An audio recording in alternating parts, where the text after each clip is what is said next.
Hello. I can't hear you at all. Uh-oh. Also, hello and welcome to Both. Both is Good, a podcast where it's monthly minutes.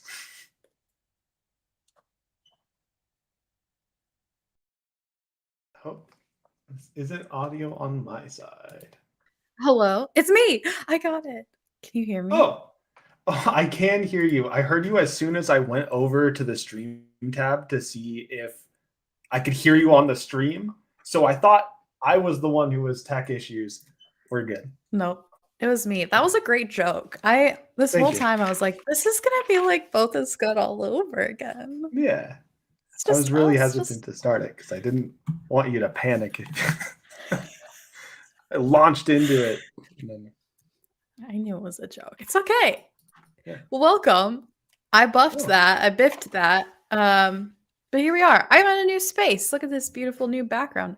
I hate it. I hope it changes. And we're we're gonna talk about some episodes. Do we go all the way to the end of season 1? There's one episode left. Oh, okay. There's one episode left that I still have to edit. Got it. For Monday. Sounds good. Amazing. Well, yeah, we're going to talk about episodes 69 through 72. Which, that sounds baffling to me because so little but so much happened that it feels like it shouldn't be that many episodes, but it is. So that's where we are. We're going to chat about Utopia. Feel free to ask questions in the chat. We'll interact with those as they pop up. And we'll answer what we can. Yeah. The last few minutes are fully dedicated to random questions we have for each other. But we'll answer yours as they come in if they're relevant. Yeah. All right. Episode 69 is the corruption. Y'all have all went into Ananoth's cell except for Ziba to deal with this corruptive parasitic creature that is locked inside of her. And this episode doesn't like really start. I think it's like 5 or maybe even 10 minutes in.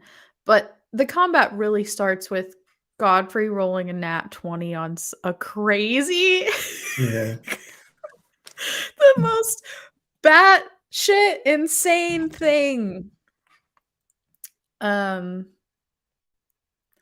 was a moment for me. I made a TikTok and a reel about it. Yeah. Because it was one of those, oh shit, Adam broke the game moments. Yep. The D&D moments I live for. DMs give me something and they don't know. They don't know what it could do. Like, they know what it could do. They know mechanically what it could do. But like, what if I do something weird with this? Which is why, I preface that whole thing with like, are you sure you want me to be able to make this check? Like, is this something that is within the realm of possibility? Or is it just like a wish that Godfrey has that he just can't obtain, right? No, I think it is one of the coolest things that has ever happened at a table for me, especially like the dice telling the story with us. Mm-hmm. And you had mentioned after the dice roll, you're like, I've been thinking about this for 2 weeks. Like, this is what we're doing. And then it worked out. What other scenarios had you, like, was there anything else you were considering doing? I don't think I had anything outside of the straightforward if that had failed. Because I guess, are we going behind the curtain here with episode layout? We cut off the session like as we were entering that cell, or even like a couple of minutes after we entered the cell, and we kind of reversed course on that because it's the end of the session, and a lot of times things go a little off rail at the end of session because everyone's kind of out of it and everyone's like, okay, yeah, we just do this thing. So Yeah. at the end of that, I knew where everyone's headspace kind of was, and I knew how Ziba was reacting to it. And Mm. honestly, the role play that ended up coming out at the start of that next week's session just kind of solidified it. And it was me like really going in and thinking like, okay, we're in this situation. What options do we have here that wouldn't include walking out of the cell and reversing everything that we had just done and wouldn't Mm. also just evolve into pure combat. And I was like, well, Godfrey has one thing that he's been given that he hasn't used for anything except for a destructive purpose. So that was my whole plan, was to see if that worked, and if it didn't, it's just improv from there. It was going to be probably a very gruesome scene that wouldn't have been super fun, and it would have changed how the fallout of that combat entirely, I think. Oh, absolutely. That just instantly turned the tide so quickly. Um, yeah. I mean, I think the listeners know from episode 68, like, how Ziba was feeling, the tensions Mhm, there, especially, the word torture, I think, is thrown out a few times even yep. in session. Um, Mhm. and what a creative and amazing solution to that. Yeah, it's a lot of my other thought was like, how am I going to be able to role play this to Ziba and put it in a light in the same direction as Godfrey's seeing it, because I had Mhm. like a lot of analogies put together between like medicine and like sometimes you have to hurt more before you could really heal. I was going to bring up like, Mm. and maybe this will still come up later in conversation, so I won't reveal all of the things I thought about. But then there was just like another moment of kind of flashing back to an earlier scene, like when we were at the table and discussing attacking the other possessed satyr woman and being and Godfrey just like really standing up for Ziba and being like, why did you ask her if we weren't going to take anything that she said into heart? Yeah. And so that was a moment too for me to have Godfrey take that to heart too, because Ziba was very clearly against what was happening there.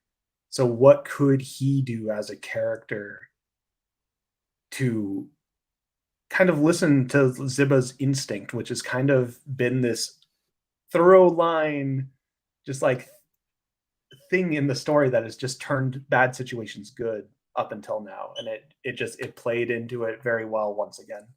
And the dice really helped out with that. Oh no. Oh, you're back, you're back. I missed the end of that, though. Your audio went away too. Oh, it's back. No. I saw you. I couldn't read those lips though. You said something. I missed it. Sorry. We missed the end of your sentence because you froze there. Oh no, I froze. Oh, I was just talking about the Ziba through line, and she's Yeah, like yeah. her intuition has been like very spot on, and it's been, I think, an opportunity for the rest of our characters who are adults to grow and to see like the real value of having that as like a driving heart of like morality to the party. 100,000,000%, yes, absolutely. It's it's really interesting to see, you know, this childlike innocence of Ziba, but with that childlike innocence comes a lack of what I will say happens to a lot of folks in life of compromising the good for the necessary. Mhm. And Avis does such an amazing job of just being like, I see this in this way, but Ziba is 12 Yeah. and is going to focus on doing the least amount of harm and the most amount of good in 100% of the scenarios. Mhm. And it is a really good compass because I know we talked about this, I think in Both is Good, not, in Monthly Minutes, but about looting the loot that came after the satyr battle. And I think you had mentioned, like, well, we're almost all, like, a mostly good party. Mhm. Why would we steal from these people that we just killed and feel guilty about? And then, like, in game, not even, like, 2 days later, everyone's like, "No, we have to go do this thing to the princess for the greater good," and Zib was just being like, "What the fuck is wrong with you people?" Yeah. Yeah.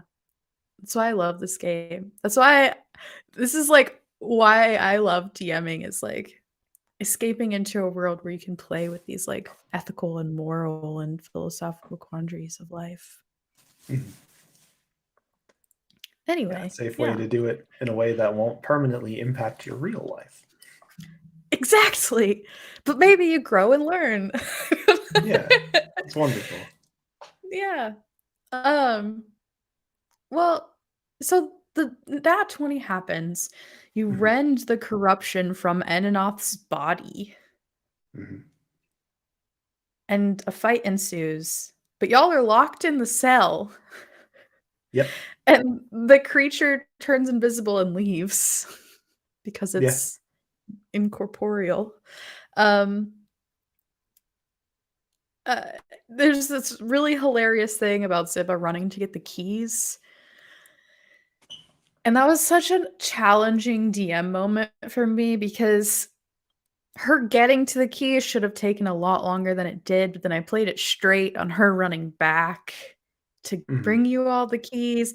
So it was like, "Oh, did I fuck that up? Is that a bad timey-wimey soup?" But I think it worked out okay. It just took away some of the time. And then Scylla tries to, like, shoulder the door, but I think she rolled, like, a 3 or something and couldn't do Yeah. it. Yeah. So I'm curious, like, there was also so much great RP that came from that between you and Eninoth and Livy. Y'all learned Mhm. Scylla's thoughts on monarchy. Yep. Some strong thoughts. Very strong thoughts. Sure, it doesn't play into the backstory at all. There's no connection there. Nothing to look at. What do you have some ideas? Do you I have mean, some, I have plenty of ideas, but I have no way to confirm or deny any of them, so they'll just yeah. become more and more grand until I'm eventually let down by what is still a grand reveal, but isn't like Scylla is the reincarnation of uh of my Sheria Yeah. herself, you know? Whoa, that is grand. Yeah. We'll Wow. work up to that one. Like every week we don't learn about Scylla. Every It'll just get bigger. Yeah. Um, we had our session 0.2 before season 2, and, um, that was one thing that I called Liz out for doing such an amazing job of, like, just holding that backstory so tight, Mhm. not letting anything through, but still creating, like, an endearing and lovable character, which is awesome. Yeah, Yeah. absolutely. Well, you finally get in. The corruption gets into Fern, who's a friend of the party from the Carousel Court, who's being held in the cell next to the princess. There's some acid poison spray vomit that happens. There's some spider climbing on the wall things that happen. Ziba Mhm. finally gets you all the keys and you get out just in time to see the corruption, aka and still in Fern's body, on the ceiling. Yep. There's now guards that followed Ziba because they didn't know what was going on. Um, Yeah, and Ziva didn't ask for the keys. Ziva just took the keys. Like, "Well, get yes. I'll bring these back." A beautiful moment. It was great. I loved it. Um, but yeah, I'm just summarizing what happens now. Feel free to interject. It's hard with combat to like provide Yeah. commentary. I'm not a sports reporter. Yeah. It's can't really do play by play on combat in D&D. No. you know? Yeah. Because like not every move in combat isn't like a lore specific or important Mhm. like facet. And I'm not sure if anyone revealed anything else new in this combat, but it has been a while since I've like dwelled on it. I don't think they did. There was another cool, just, like, hilarious moment where Ed is like, Livy walks across the wall and lets his feet stand there and releases his arms so that Godfrey can climb him to do the Yeah, same thing. like a And I chandelier swing. and it worked Yeah, again. I was like, "You gotta roll over a 20." I think you rolled, like, a 21, like a dirty 21 or something, and I was like, "Gotta yeah. be fucking kidding me." Um, but yeah, it was fun. It's good. You save both the princess and Fern. The guards are freaked out. They run to get help because it's above their pay grade to figure out what the hell's going on here. Mhm. And that's through episode 68 and 69. Have I missed anything? Anything else you wanna call out or say? I I still don't think I could call out the thing that I want to call out for this combat because there's something that Godfrey can do that I haven't yet had the opportunity to do with him. And there was part of me that Mm. really hoped that taking the corruption out would make me do that for the first time, but it ended up being an attack roll instead of an ability check. So Ah. I didn't get to do something because I thought that would have made a very interesting story moment as well. Would have put you like in the spotlight for a quick second, but I Wow. will hold on to that for season 2, I suppose. I'm so curious. I'll tell Hmm. you once we're done streaming. Yeah. Yeah. Well, at the end of the combat, I think you get the final blow on the corruption and, Mhm. um, you pull out the orb Yeah. and you see the vision.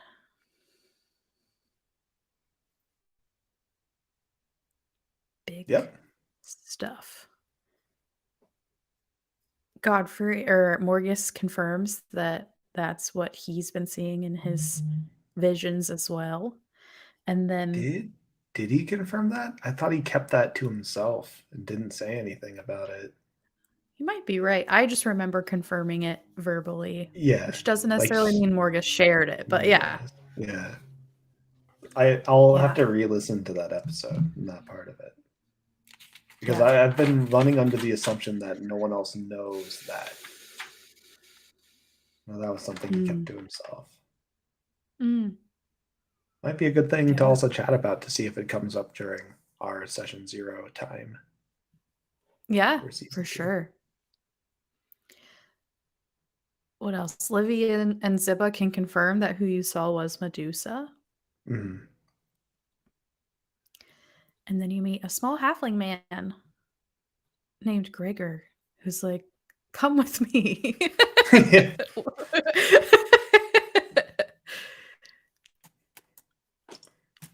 Yeah. Yeah. He takes you up to his office and asks everyone to tell him what happened, and y'all are very forthright. I think Yeah. the only thing that was left out was, like, not mentioning the carousel court, like, skirting around all of that. I thought maybe I would hold more back, but you didn't. You just let her rip. Yeah. I mean, I'm not the mouth of the party, so I wasn't in that decision-making process, but, that is what we Yeah. chose to do as a group, Mhm. so, Yeah. I mean, And yeah. Like, in the moment, we're like, "Yeah, we can trust these people," but, like, in any kind of, like, reflection, there's been a lot of moments where we very much shouldn't trust these people, right? There's been a lot of things where we maybe shouldn't have said. I think Ziba's just, like, crawling in her skin the entire time, y'all. Like, the entire from now through everything that's published, if Uh-huh. Ziba, I could tell, she's like, Avis is just like, "What the fuck are we doing? Why are we trusting these people? Why Yep. are we what is happening?" Um, Yeah. yeah, harkens back to our earlier call outs. Yeah. Y'all meet someone a little bit interesting when you get to Gregor's office, who Scylla, Liz finds out is her sister, which is so fun for me because, yeah, I don't want to like, I think, I don't know how to say this in a way that isn't like It doesn't spoil. inherently, yeah. Oh.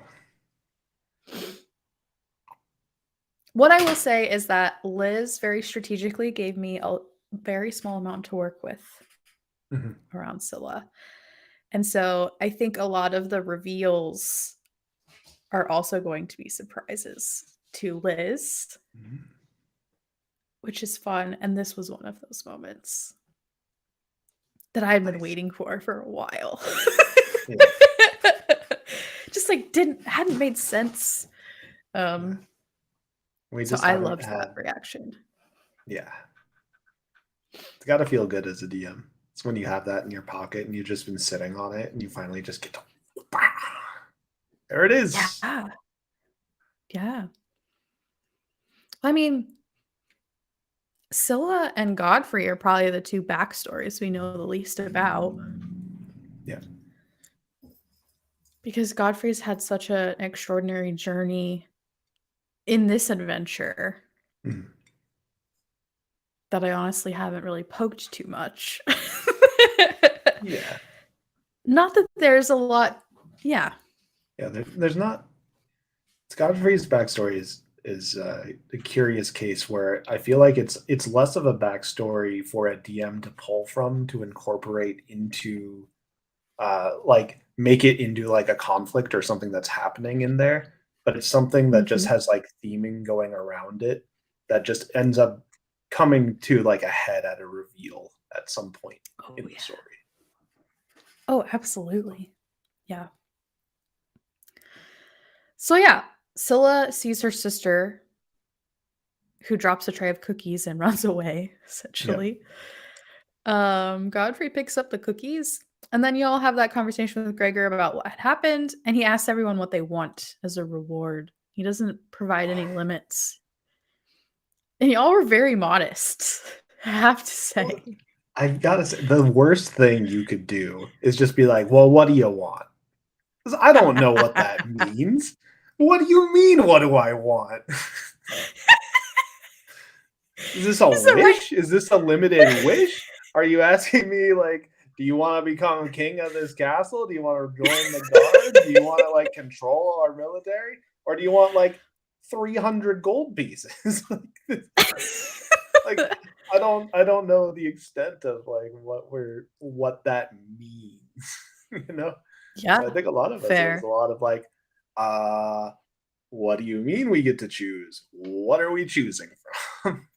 Mhm. Yeah. I made that, like, random ring of armor of Agathis that I gave to Ziba just on the spot, on the fly, Yeah, which I think is cool. yeah. Um, you got That's a a 1,000 gold. mhm. What were you gonna say? Sorry. Armor of Agathis on a barbarian. That's just pretty cool. Yeah. I'm excited to see how she uses it. Ziba. Mhm, Yeah. Scylla just asked for, like, a private conversation before you all left with Gregor. mhm. Livy asked for access to the library, and Gregor was like, "Yeah, you can go in there once, but you're not going here all the time." And Morgus asked for a magic item, Mhm.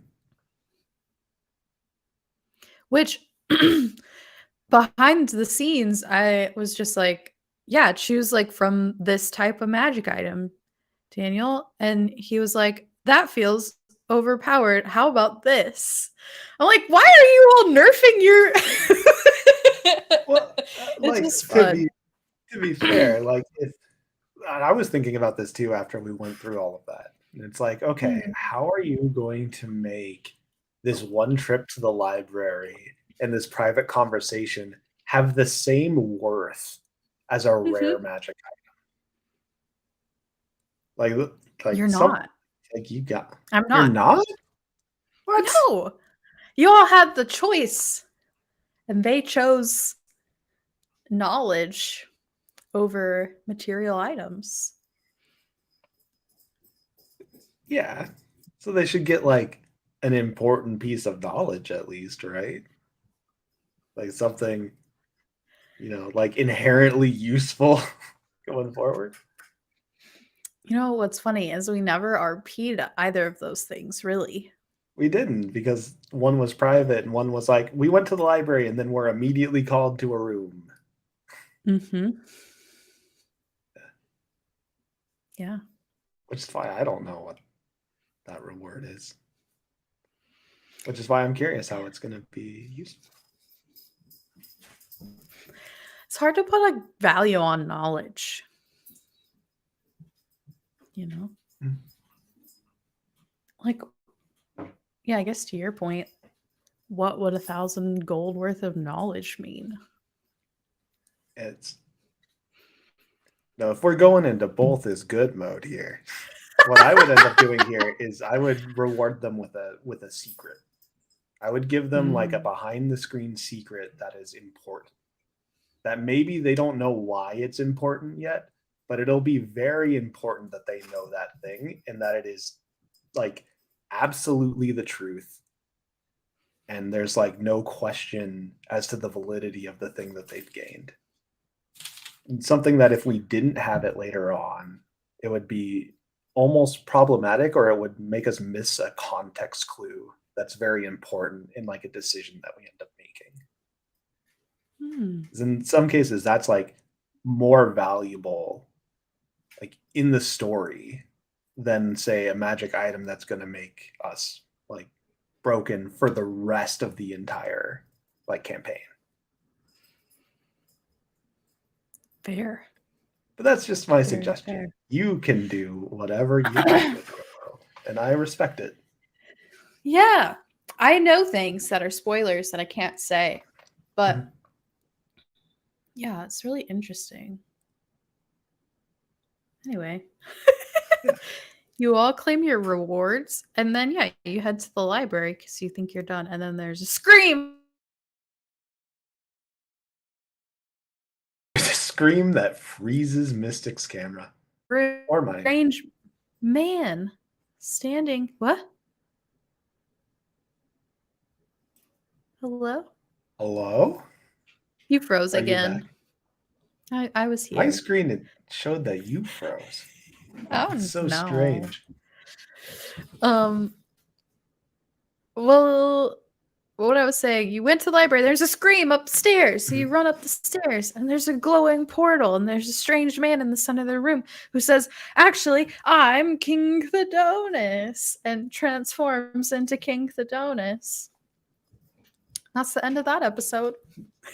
That is Which a very jarring point to end on. If I could say. It was, another one of those things where, we're at the end of a recording session. It's getting to that point where everyone's just kind of like yes anding. Like a lot of Mhm. stuff's happened. We're digesting what's happened so far in character. And then Mhm. suddenly, portal, stranger's now king. Fade to black. Yeah. And knowing what Godfrey knew from before you even entered the castle of seeing someone transform from the king into someone else. Yeah. There was a lot of moment of like, none of us trust this, but maybe next week. We'll see where we're at. Yeah. So y'all, I mean, you come around, Yeah. you find um there's a secret that is told um and Anoth is like, I this is weird. Tell me something only you would know about me. And then he does. And then she was like, yeah, he's probably the king.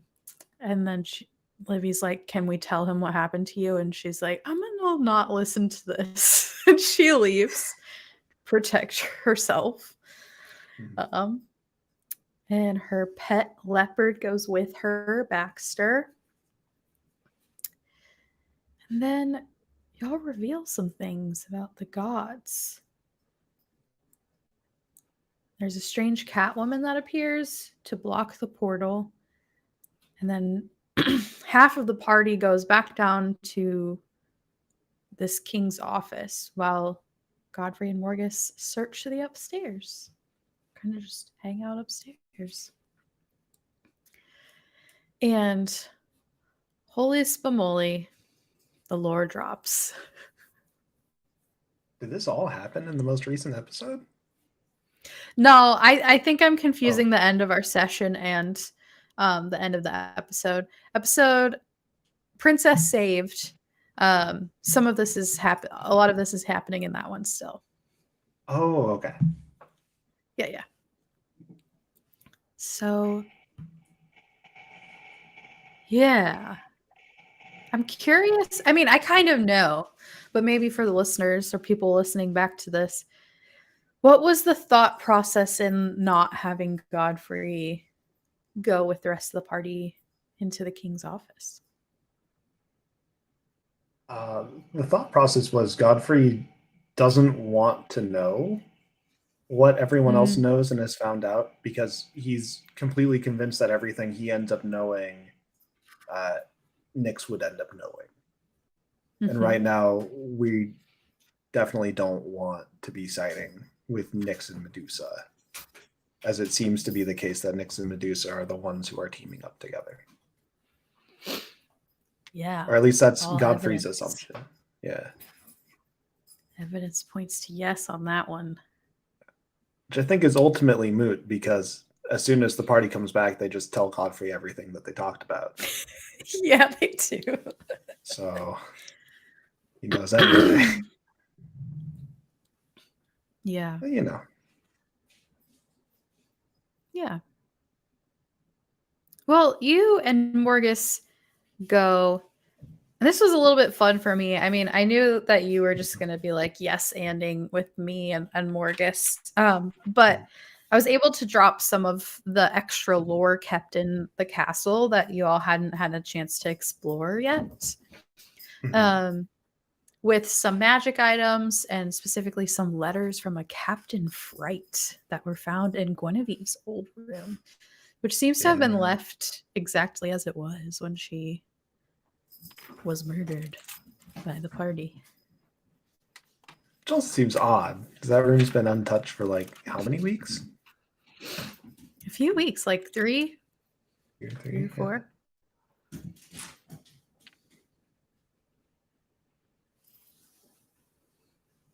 Yeah, I mean it's cool to find that stuff. You know, yet another. I'm sorry, I really should have listened to the end of this episode. So we're getting close to the end of my notes for when we start season 2. Are you sure this episode doesn't end? Like, what does this episode end with? This episode ends with Ziba. I think it episodes with Ziba being like, I don't have the crown in my bag. The crown is missing. Yeah. Because there was so much lore. Like, I even missed some other things. Like when Reem and y'all and Reem and everyone were in Ananos' bedroom, he was like, oh yeah, there's a Cyclops behind that portal and some people are trying to attack me. And so I ran here, called in a favor to get out. And yeah, I think there's a lot of juicy lore in the library conversation as well. But one of the biggest pieces is like, I mean, there's a lot of Reem's story and how he came to be across that portal in a castle under the ocean. There's also family history about his siblings and what was happening before the war. And there's also just like world lore of like, I think the biggest drop of that whole thing, in my opinion, is like, what was the Invisible War? You all now know what that war was. Yeah. Quantum physics.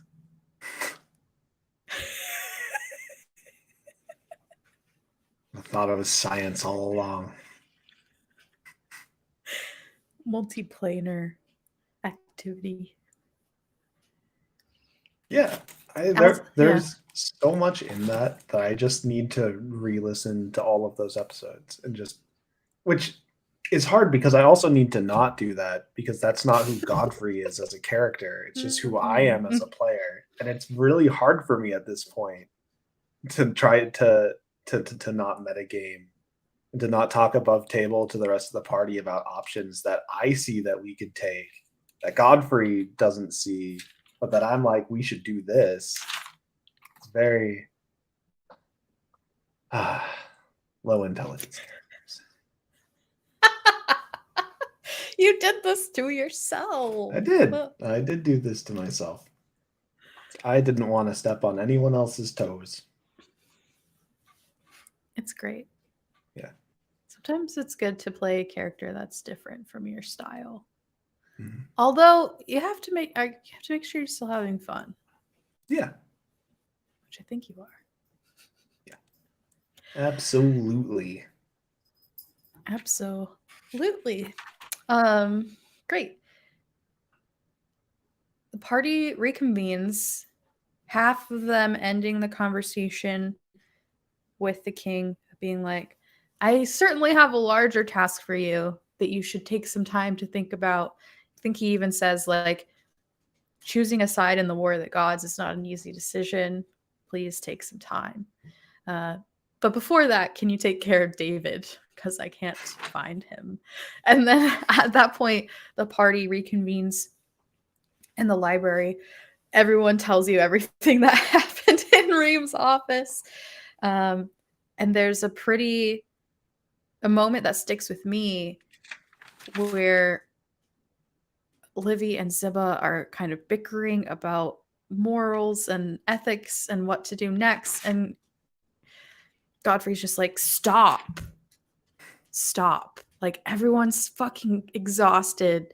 Shut up. Let's go find this thing. You say it way nicer than I just did there. But yeah, and you're like, did Reem tell us how we can find this person who could be anyone, anywhere? And then Scylla's like, yeah, or these things that could be anything to anyone.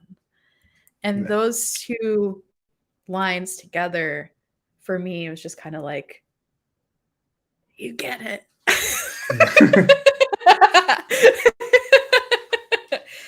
Which was really cool. Yeah. Yeah. It was a tense moment. Herman is crying. Oh. What's wrong, Herman? Don't speak, cat. That's all he needed. Just affirmation. Yeah. As yeah, any thoughts or feelings or anything to share about that whole time before the fight? I mean, I think it all kind of spoke for itself. Like, that was that's an RP moment where I'm glad that it came up for Godfrey to do it, but it's a difficult one for me to do because I hate doing that in life. Mm-hmm. But like, Godfrey's character was manifesting that, and it was just like breaking up the, like, we're focusing too much on something that's not important right now. Task at hand first. Let's one thing at a time. Let's not get lost in this spiral. Let's do what we've come here to do and move on, move forward. Yeah. And it is now very concerning about, Medusa's forces could just be anywhere and anyone and anything. Definitely not someone who we trust in the carousel court, though. There's no way. 0% chance. No chance at all. Not a one. Yeah. Yeah. They're an innocent group out to discover what's going on with the gods. Yeah. Yep.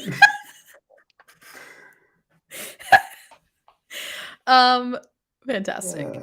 Yeah. You all head to find David. Morgus leading the way using detect magic to follow the wisps and traces of magic through the castle to find the shapeshifter. You find a maid in the ballroom once again, just dusting a sconce. You try to like do some interesting interrogation, but then find a pocket like watch with some initials inscribed.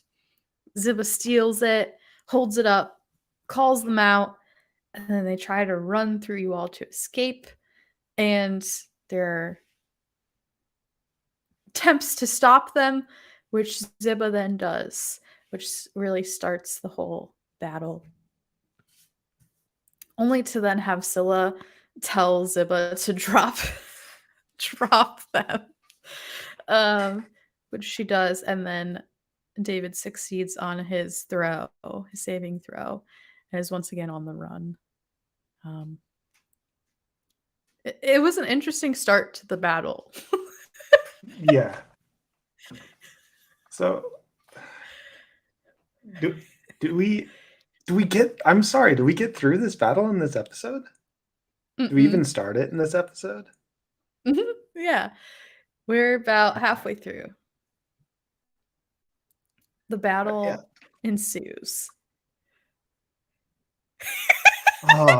So I feel like this battle was a consequence of us having like a month since the last session, right? Before we came back for this one. Yeah, there were some long breaks around the holidays.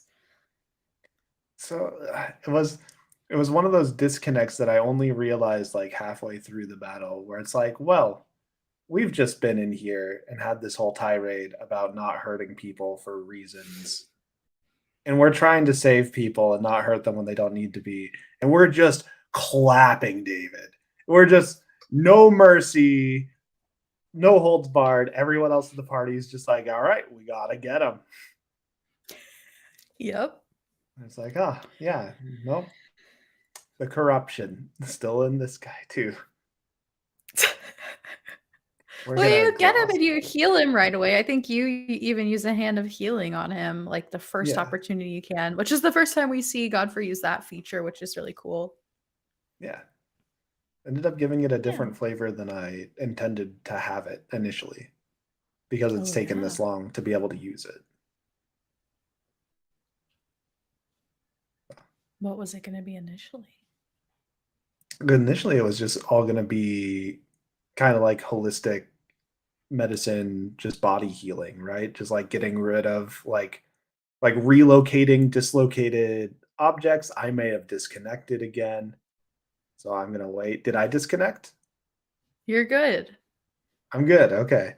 I was going to be like relocating like dislocated muscles. It was going to be just like flushing out like built up lactic acid in muscle groups to just kind of give someone a second wind. Yeah. You know?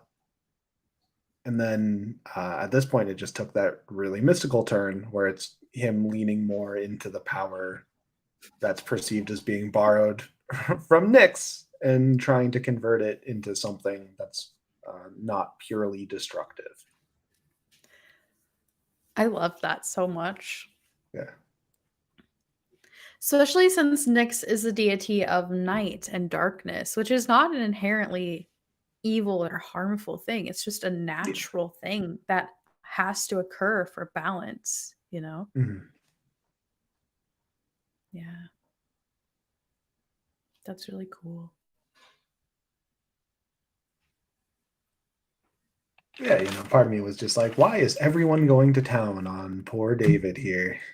Like, why are we what happened to our mercy and not like causing pain? And why did that all Yeah. go out the window here with David?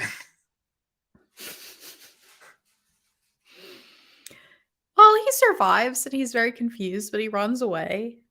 Yep. We learn that he's a changeling, who likes to hold the form of a bugbear in suit and tails Yeah. as he does so. And then once again, the corruption turns invisible. Y'all try to go find it. Godfrey throws some darts and hits it, and then does some more stuff and hits it. And then there's a fireball that hits it. And then it was weird for me because, yeah, the fight's not over, but it is greater invisibility. So, like, well, how does that work if someone catches on fire? I don't think it, like, It's concentration checks, to yeah, maintain it. But outside of which I that, was like it's not doing. Yeah. you know. Yeah, yeah, If yeah, it's not yeah. very fire, it shouldn't reveal them. Yep. And then there is a cloud of fog that appears that deals a lot of damage to Ziba. And then there is a old 90s electric song reference. And that's where the episode ends. Wonderful. Yeah. Yeah. I didn't know if we were going to get through all that, honestly. Yeah. I mean, there was a lot of stuff, but it was a lot of combat too. Mm-hmm. Yeah. Well, I think it's time for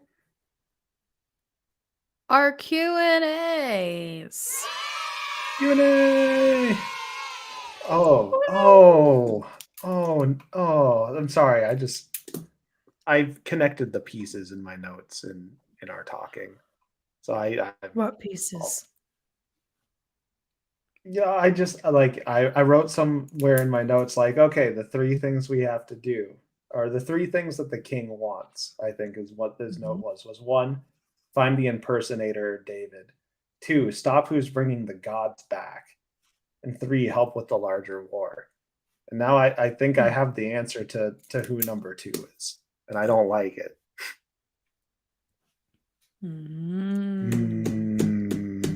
Okay. But Godfrey doesn't know. It's just me and my notes. Just you and your notes. Q&A. I have a question. Yeah. Does it get hot under the mask? Does it get sweaty in there? It would if he breathed. Just condensation. Yeah, but he doesn't breathe, so it's just. Yeah. Probably did before he was dead. Oh yeah. I also have these like funny imaginations of Godfrey, especially when like doing flurry of blows or something after already attacking, where like his hat is loose enough on his head that it like kind of spins with him. And it's like he's just that dexterous. He just keeps it on the whole time, you know? He never loses his hat. You just start RPing and he picks up his hat after every combat. You could, yeah. That would ruin my imaginative story. No. Yeah. Or it's just every time it stays on, it's just like the really deep lore is we realized like through flashbacks for the rest of the story that the Mushroom King is just still under his hat the whole time. Just keeping it like held there to keep himself hidden. Oh man. That was another reveal that happened. Freem was like, you know the Forgotten Ones? And Scylla was like, yeah, do you know the Forgotten Ones? And he was like, yeah. But you know what no one in that room did though? No one questioned whether or not that king was lying to them. That's very true. This person who initially appeared as someone who they weren't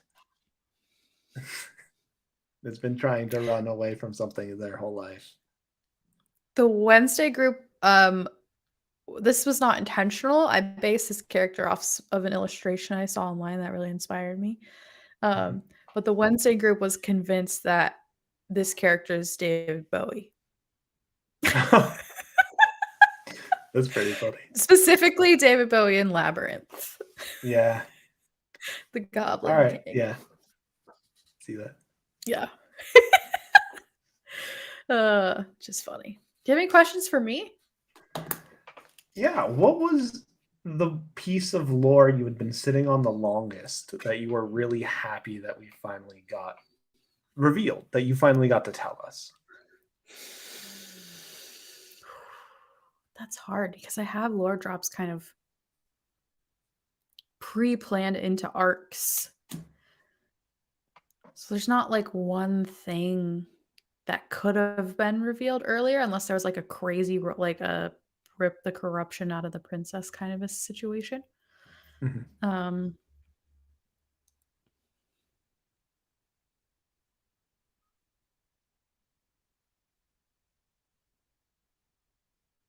I really enjoyed confirming that the essence or like the abilities of gods, their consciousness are held in objects. Because that was like a session 0 playtest with different folks who had applied to be in the podcast storyline Yeah. that has lasted like 2.5 years or some shit now, like that was really fun to like finally confirm that yes, placing the arrows on the statue of Galdi is what brought her back. Yeah. And it's because Galdi had been sealed inside of those arrows. Yep. Yeah. Oh. That was pretty cool. But y'all already kind of knew that. It was just like the confirming of it. The confirming of that is very big, though, into one of my headcanon things that may or may not be true, but Godfrey will never research. What's that? We'll see. I'm going to try to push members of the party to do it. So I will keep it secret for now. Cool. What's a piece of lore in correlation to that you do want to talk about that you're most excited about learning that you haven't learned yet? Ooh.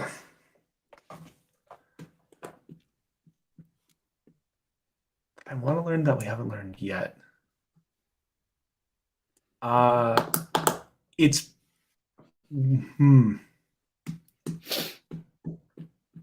I think it's a piece that is related, but I want to know more lore about Siera and Siera's champion that didn't exist.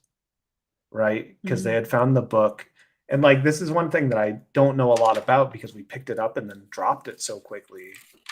So I think that book just said that Siera didn't have a champion, right?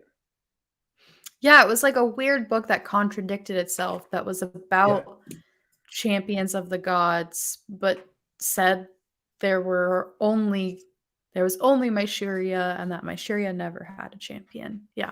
Yeah. I want to know more about what that's about. Because I think that is the last key into combining all of the pieces that I have on the table for my theory of what happened or an option that we can potentially take. Yeah. That just reminded me that the voicemail bit of lore got dropped, which also makes me really excited. Yes, the voicemail bit that I think was very specifically not told to Godfrey. Yeah. Yeah. There has not been one character that has latched on to that message as hard as Godfrey. And I love it so fucking much, especially knowing that it is literally a voicemail. Yeah. It's like, what's the most generic thing you could say to someone who prays to you? Yeah. Follow your heart. Is what I came up with. Yeah. Covers so many bases. It's applicable to so many things. Yeah, it's a very nice, like, if you have this reading, do this. Oh Mhm. yeah, maybe I should.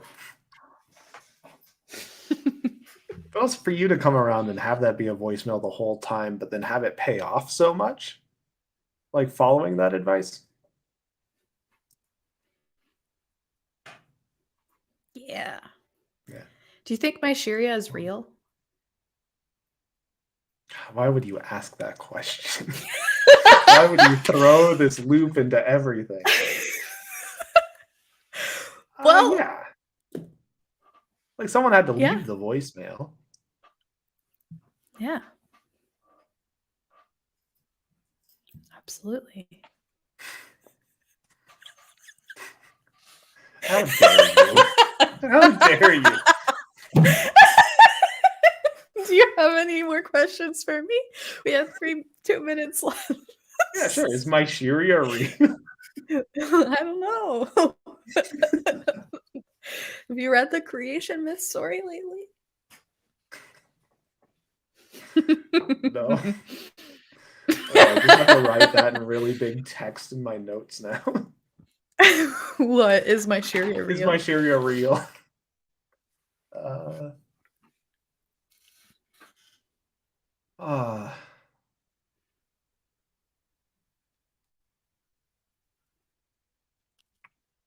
did you like? No. If we had just been like, oh, there's a Cyclops on the other side of the portal. All right, crew, you know what we got to do. Would we have been able to just go through that portal? Like, is that just like something we should have just done in that moment? Were you expecting us to go do that in that moment? I didn't have any expectations with this party. Um, but the door is open, and Yeah. even with the break between seasons and this break for characters, y'all haven't gone back.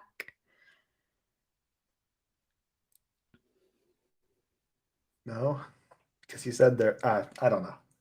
Hmm. I feel like I don't know where my headspace was when we were talking about all of that in that session. Because you definitely came through and he was like, "Aha, I'm King Thedonis, and I just ran away from there. And there's a Cyclops killing a lot of good people who are holding the way for me, but I abandoned them." And Mhm. not a single one of us was like, "We gotta go help those people. You just I left know, them I for was dead." surprised by that as well. Mhm. And there's still You like asked about whoever. who was there. Yeah. Like, there was confirmation that they're the similar things to what y'all fought at the tower, Mhm. at across multiple sessions.